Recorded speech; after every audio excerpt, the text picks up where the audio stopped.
Hello, today we are talking about leukemia, a type of blood cancer and how does it happen. We have to take a look at the body itself to see what happens when a patient is having leukemia.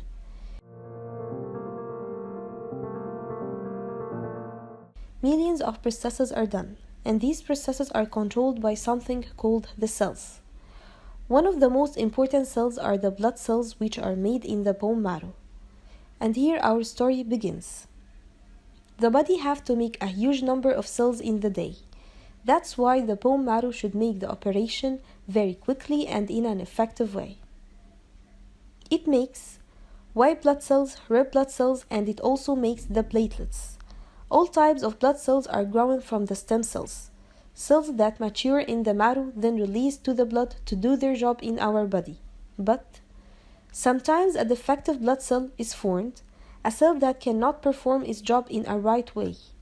Usually that cell tends to destroy itself by a sign from the body, but this time the cell ignores the body instructions and starts to divide into two, and that's called mitosis. Each new cell starts to do the same thing.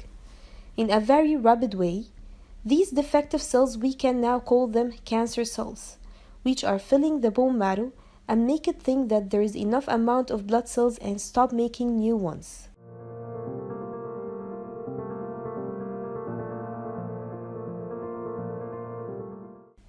The cancer cells enter the blood and spread all over the body, so if a virus or a bacteria enter the body, the cancer white blood cells do not do its job of fighting them before they reproduce because they don't have the right information.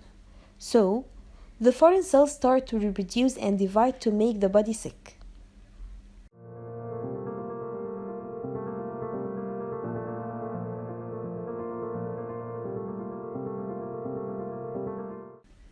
We can treat the cancer with chemotherapy. Here we introduce an anti-neoplastic drug to the bloodstream. This drug is toxic to any rapidly producing cells like cancer cells, so it kills the cancer cells in the blood. Then bone marrow will make new cells. New white blood cells can combat the infection and return the body to its healthy state.